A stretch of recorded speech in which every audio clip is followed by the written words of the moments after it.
Será que você consegue identificar uma boa informação científica de forma clara, objetiva? O que é uma boa evidência científica? A gente começa a construir a nossa informação científica pensando o que de fato é útil, o que de fato é aplicável. É como se a gente pudesse pensar a evidência científica como uma comida muito saborosa. Uma comida que você consome, que você fala assim, nossa, isso aqui é realmente bom.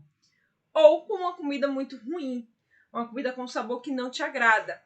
Só que qual é a diferença da perspectiva da ciência para a perspectiva do que a gente quer tratar em qualidade de informação? É que a comida depende do seu gosto, depende do seu paladar, depende de aspectos que estão aí relacionados com o que você foi educado para lidar no mundo, como você foi educado para conseguir de fato fazer isso. Já a evidência científica não é só esse processo de dizer assim, eu gosto ou eu não gosto. A gente precisa seguir um parâmetro. A gente precisa ser balizado por um passo a passo prático, um passo a passo objetivo do que é de fato bom, o que é de fato adequado. Então a gente começa a construir essa visão prática da informação científica do que é bom, do que é adequado, a partir de um conhecimento específico. E aí eu quero trazer como exemplo desse conhecimento específico a ideia da distorção. O que é a distorção? É assim, olha, você fala uma coisa para a pessoa e a pessoa entende outra. Ela distorce completamente a mensagem que chega. Então vamos supor que eu chego para você e digo assim, olha, o tempo hoje ele está nublado. E aí você vira para outra pessoa e diz, ou responde para essa pessoa, está chovendo. Não, não está chovendo. O tempo está nublado. Isso significa que pode chover, não pode chover. Se a partir daquele momento começa a chover, eu vou dizer o quê? Olha, o tempo está chuvoso, ali dentro daquela perspectiva. Então, quando eu quero construir a minha evidência científica, eu não posso trazer uma distorção de uma informação. Eu não posso levar o meu leitor também a interpretar aquilo de forma errada. E o que acontece muito dentro desse aspecto clínico, por exemplo, é que a pessoa ela lê algo e diz assim, mas na clínica não acontece desse jeito. Mas antes de você ir para o campo de dizer assim, na clínica não acontece desse jeito, você precisa entender se aquele estudo ele é suficientemente bom para poder você contrapor com o argumento da sua prática profissional. É interessante que a gente trabalhe, que a gente pense nisso todas as vezes que a gente está querendo lidar com a ciência de forma prática. Por quê? Se eu não consigo visualizar esse ponto específico do que é uma distorção e eu não consigo ter clareza mental do que isso pode impactar no meu resultado, eu vou ter como consequência tanto um estudo ruim e uma interpretação inadequada do meu resultado. Então, quando a gente está aí pensando cientificamente na informação, a gente precisa conhecer minimamente 3 tipos de distorções que acontecem. A distorção no meio científico ela é conhecida como, ali de forma muito objetiva, como viés. Então a gente ouve aí em todos os lugares, teve viés disso, teve viés daquilo. Então, dentro da ciência, o termo mais próximo científico de uma distorção é o que a gente classifica como viés. Então, todo estudo científico, ele pode ter uma distorção. Pode. Mas existe um ponto que a gente precisa reconhecer. É se essa distorção ela foi intencional e o pesquisador ele simplesmente fingiu que nada estava acontecendo, ou essa distorção fugiu do controle do pesquisador e ele assumiu isso como um problema em potencial do que ele estava fazendo. Então, toda vez que eu quero avaliar a qualidade de um estudo científico, eu tenho que lembrar de distorção. Eu não posso esquecer de viés. Por quê? O viés puxa uma série de outros problemas que faz com que a qualidade da evidência caia. Existe uma coisa que se chama grade. O que é grade? É um sistema que foi desenvolvido para dizer se a qualidade científica de uma informação ela é boa ou ela não é boa, conforme alguns critérios. E lá existe uma série de pontos que a gente pode usar para classificar a evidência como uma boa evidência. E o viés é um ponto muito negativo dentro dessa construção, que é uma pergunta que a gente faz: será que esse estudo tem alto risco de viés? Então, quando eu faço essa pergunta, que tipo de resposta eu estou querendo obter? Será que esse estudo tem alto risco de ter uma distorção, de ter aí algo que não é suficientemente claro para o meu leitor? Então, o primeiro ponto, quando a gente pensa em evidência científica de qualidade, a gente pensa em distorção, a gente pensa em construção, a gente pensa em como que eu vou identificar isso. E aí existem 3 elementos que a gente pode trabalhar, que é o viés de aferição, vou falar cada um deles, o viés de seleção e o viés de confundimento. Então, se eu quero aprender sobre qualidade metodológica de algo, eu preciso começar a entender sobre esses 3 vieses. Por quê? Todo método científico ele é estruturado para que a gente visualize esses vieses. Tá? Então, quando a gente pensa em distorção, a gente está pensando em algo que não tem aquela conexão direta com aquilo que a gente precisa fazer, com aquilo que a gente precisa de fato entender. Então, o sistema grade, obrigado, Márcio. Então, o sistema grade, o que ele visualiza, o que ele avalia, que esse sistema grade? Ele vai ver pontos exatos, requisitos, questões que nos ajudam a interpretar se aquela evidência ela é boa ou ela não é boa. E lá dentro desse sistema grade tem uma coisa que se chama o viés, que é a distorção do campo de vista científico. E esse viés, ele é importante, ele é tido como risco de viés. Então, quando eu falo em risco de viés, eu estou falando em que, basicamente? Eu estou te perguntando assim, será que esse estudo tem uma alta probabilidade de ser distorcido? Ou seja, tem alto risco de distorção da informação? Então, o risco de viés é a capacidade que se tem ali do estudo não reportar adequadamente o que aconteceu e o pesquisador pode, por uma intenção ruim, não colocar que o trabalho dele teve viés, isso pode acontecer, ou ainda ele pode dizer que o estudo dele teve sim um viés, que ele tentou melhorar, mas não conseguiu. Então, quando a gente fala de risco de viés, é que, assim, pode existir? Pode. Todo mundo tem defeito? Tem. Os estudos também têm defeitos? Tem. Mas o que a gente precisa saber é o que foi feito para minimizar isso? O que foi feito para amenizar esse problema? E aí, existem 3 tipos de vieses que são considerados, assim, drásticos na ciência e que a gente precisa observar isso quando nós estamos conduzindo os nossos estudos. E quais são esses riscos que a gente consegue visualizar, que é esses vieses que a gente trabalha? Tem o viés de aferição, vou falar de cada um deles, o viés de seleção e, além disso, também tem o viés de confusão. Esses 3 fatores acabam sendo problemáticos na hora que a gente está querendo ali considerar se aquele estudo ele é bom ou não. Então, não é só dizer assim, gente, a gente às vezes quer botar a culpa na estatística e dizer assim, esse estudo só não é bom porque o tamanho da amostra dele não foi calculado. Mas espera, às vezes é um estudo populacional, estudou todo mundo. Então, a gente precisa ter cuidado para também observar a condução desse carro.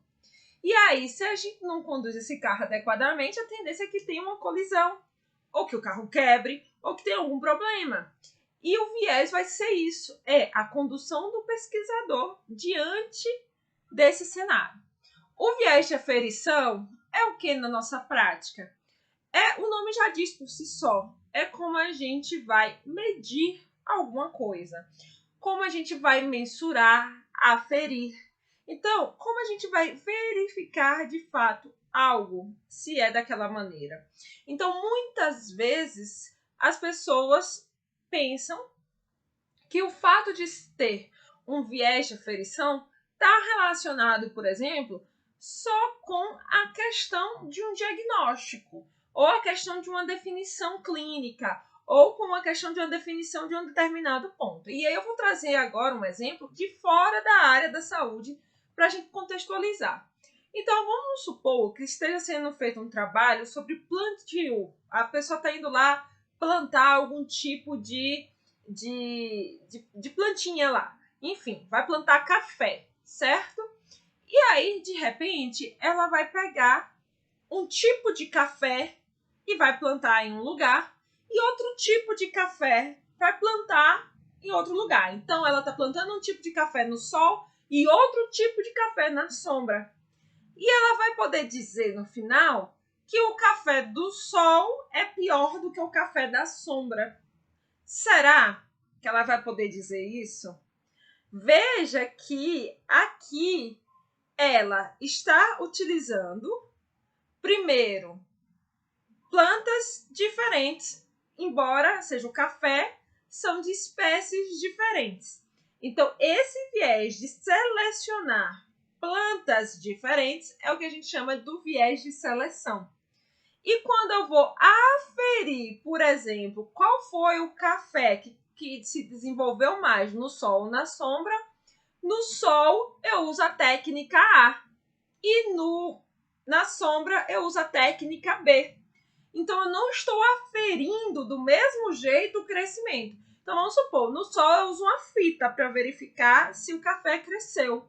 Uma fita métrica. E vamos supor que lá na sombra eu use um equipamento tecnológico, mais tecnológico, um laser, para ver quanto que o café cresceu.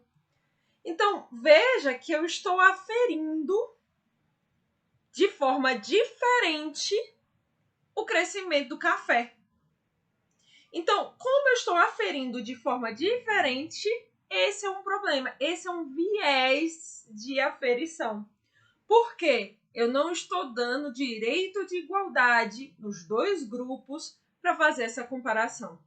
Então, quando isso acontece, eu tenho um problema, que é essa distorção. E quando o pesquisador não revela essa distorção da aferição dentro do seu estudo, isso diminui a qualidade da evidência científica e o estudo passa a ser ruim. Ele pode ter tido uma boa intenção, pode, mas ele distorceu a forma de aferição. Ele não deu direito de igualdade para verificar de fato se existia ou se não existia ali a mesma probabilidade de crescimento com a mesma técnica de avaliação. Então, isso a gente chama na prática de viés de aferição. É o viés de aferição. Quando eu seleciono populações diferentes daquilo que eu quero, aí eu chamo isso de viés de seleção. E aí, quando tem esse tipo de distorção, quando tem esse tipo de caracterização, isso é um problema para o meu estudo. Então, eu posso aplicar isso na hora que eu estiver fazendo um estudo na área de agronomia, na área de saúde, na área da educação, na área da engenharia, porque isso é princípio universal da ciência. Não é uma coisa exclusiva da área da saúde. É tanto que as pessoas ficam muitas vezes dizendo assim, a revisão sistemática é só da área da saúde, O estudo com método científico é só da área da saúde. Não, gente. Isso abarca diversas áreas. O que a gente precisa é essa estruturação para que funcione da melhor forma possível. Bem, e o que é o terceiro viés que está envolvido nesse processo de distorção? Se chama o viés de confusão. É como se o viés de confusão é como se você pegasse uma água limpa e cristalina e colocasse açúcar refinado e sal e misturasse. Você não vai conseguir distinguir ali, olhando para a água, o que é sal e o que é açúcar. E isso pode trazer uma confusão no sabor da água. Por que eu gosto de trazer esse exemplo? Para entender a confusão. Que é quando outros elementos podem confundir o resultado principal, que são outras características. Então, por exemplo, o café que foi produzido na sombra, ele pode ter recebido mais água do que o café produzido no sol. Isso pode ser um confundidor. Isso pode levar a uma distorção da informação. E aí, por isso que entra a estatística, para ajudar a gente a clarificar essa ideia do que é confuso, do que é complexo, do que é difícil. Então, o viés de confusão é outro ponto. Então, um artigo científico que não assume as suas limitações, que não estabelece bem no seu método critérios de elegibilidade. O que é o critério de elegibilidade? Critério de inclusão e exclusão, claro. Por que ele precisa ter isso claro? Para minimizar o tal do viés de seleção. Se ele não traz isso claro, já começa a perder ponto. Já começa a ser um artigo ruim, se os critérios de elegibilidade não são realmente viáveis, ali dentro do que se espera. O viés de aferição é a partir do momento que ele descreve, nos mínimos detalhes, as informações que consegue definir de forma clara o que são as variáveis, que a gente também chama de variável exposição, de variável desfecho. Então, quando a gente não tem claro esse viés aí de como isso é de fato mensurado, como a gente não consegue visualizar isso num artigo científico, existe uma grande probabilidade de existir um viés de aferição. Porque o autor ele não foi capaz de garantir fielmente como que ele aferiu aquele resultado. E essa clareza é muito importante. Então, por exemplo, quando a gente vai usar um dado secundário, um dado de nascidos vivos, por exemplo, em que a gente chega e coloca algumas informações do peso da criança, a gente precisa informar, por exemplo, que aquele dado foi aferido de um documento institucional, que é a Declaração de Nascido Vivo.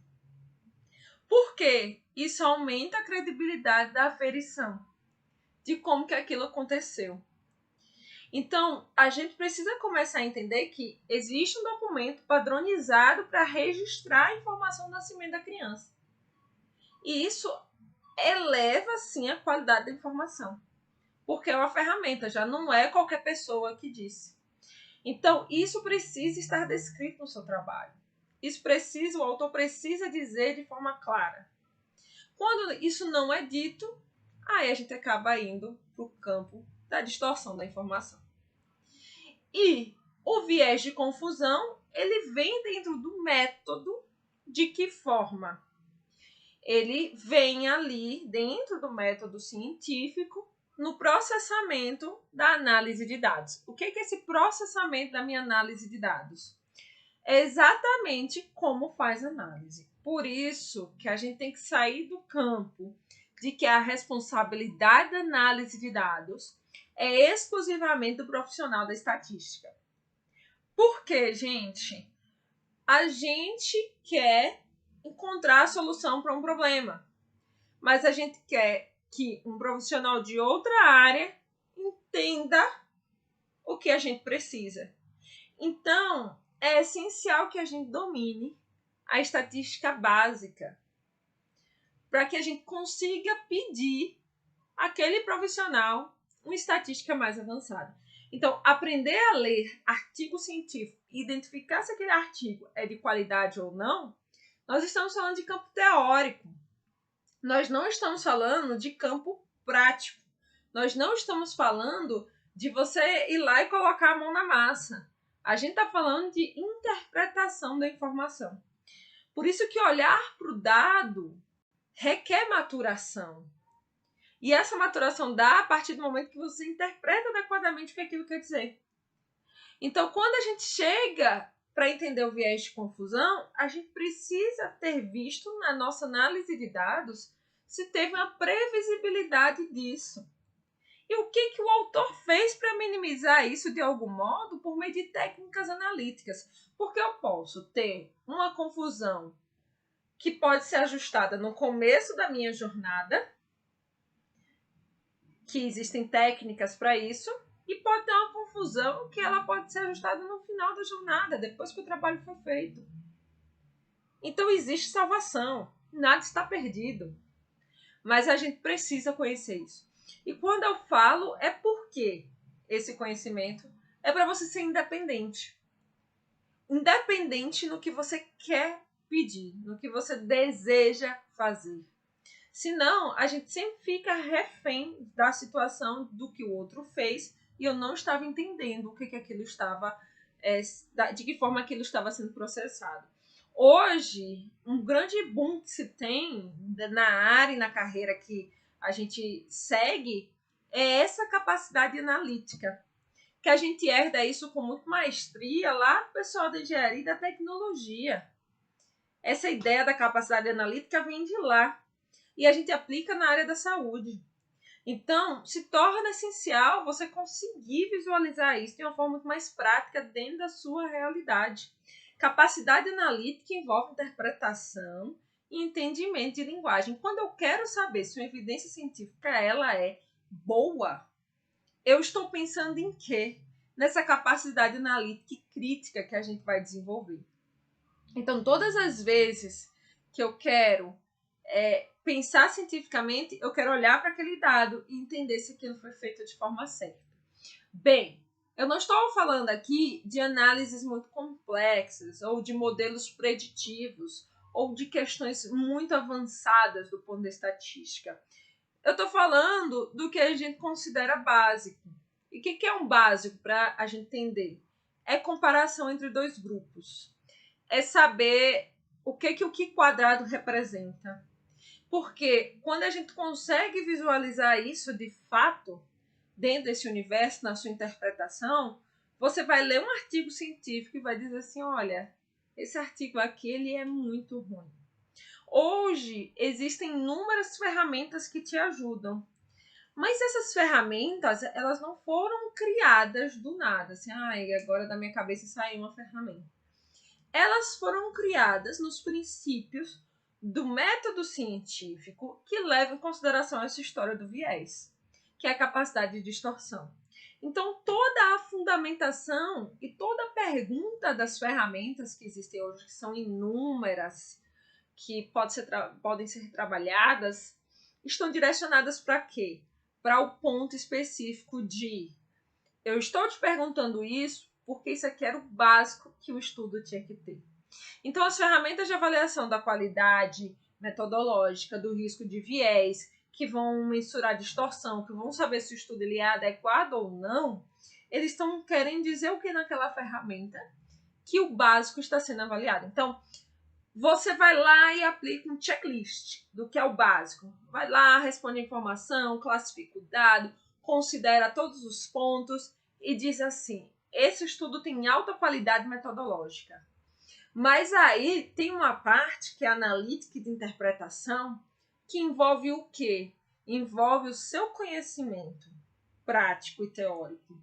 Então, quando você lê um tema, você tem que olhar e dizer assim, olha, esses critérios de elegibilidade aqui não são adequados para esse tema.